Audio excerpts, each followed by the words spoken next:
these people always seem to live long lives, don't they?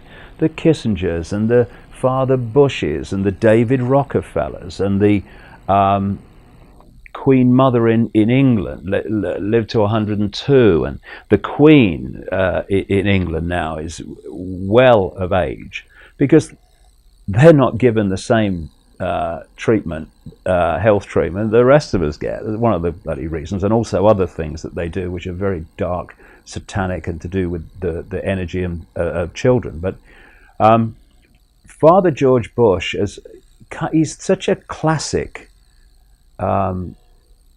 purveyor of this madness, this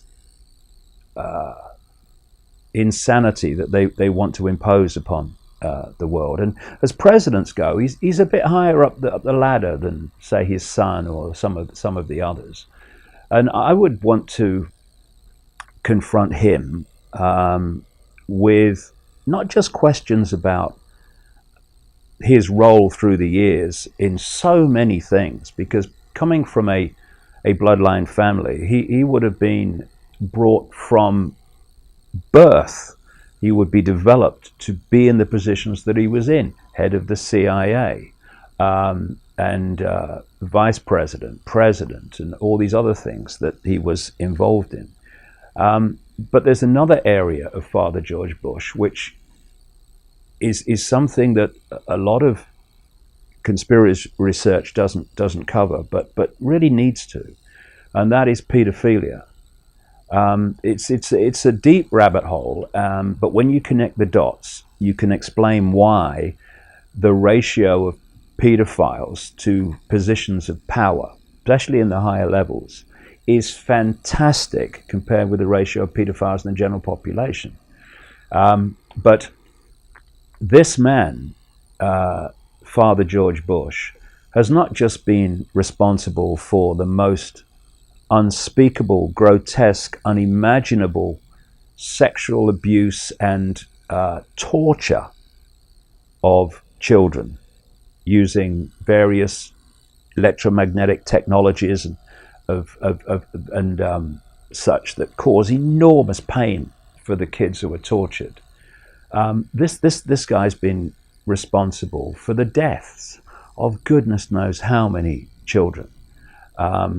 And I've met some of the adults that he abused as children and survived, and they are absolutely scrambled mentally, emotionally, and physically because of the horrors that this man put them through.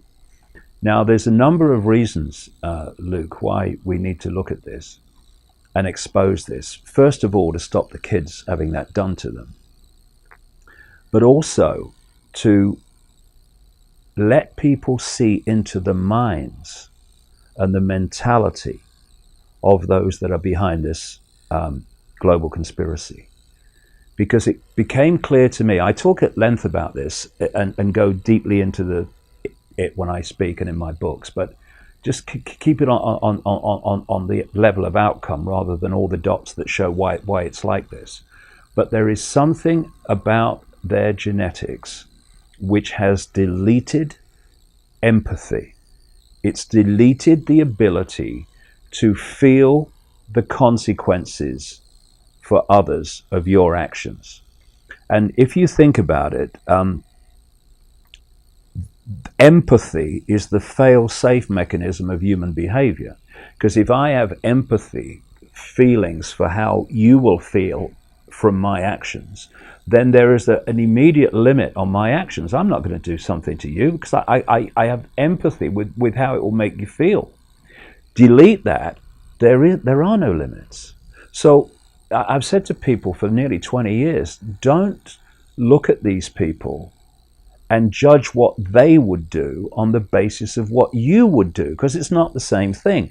You know, orchestrating attacks on 9/11, which killed 3,000 people, around 3,000 people. To us, well, we wouldn't think about it, but even if we did think about it, the empathy with not only those that died and those that suffered horrors in those buildings as they collapsed, but all the families We could never do that. Delete empathy, and 3,000 people dead on 9/11.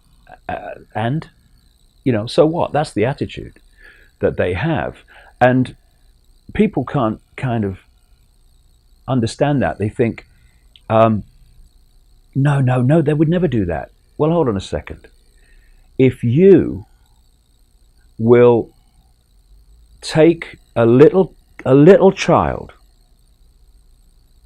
before the age of 6, 5 or 6 is when they want them, you will put them into mind control projects that involve grotesque trauma, emotionally, mental, and physically trauma. And you will sexually abuse them. You will use cattle prongs to as a punishment and as a way of getting them into a state of total submission to your will. You will torture them. You will make them watch animals and children being sacrificed as a form of incredible trauma. You'll find out their greatest fear, and you'll make them experience it over and over again to break them mentally and emotionally. And you will do that over and over and over again. That's Father George Bush, and he's just one of them.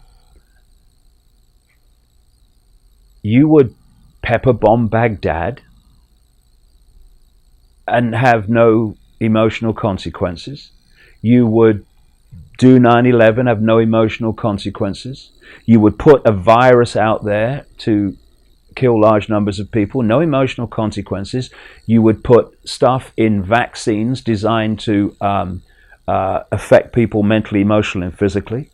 You would have a eugenics operation. You would plan and scheme to dramatically reduce the population, and you would have no empathy with the consequences of your actions that others would feel. That's the mentality, Luke, that we're dealing with. And because they're not like the general human population. They don't see the world and they don't see life in the same way. And that's the force we're dealing with. And we need to get streetwise to that. And then we'll have a chance of dealing with it. Because why we say, they'd never do that. No, you'd never do that. They do it every day.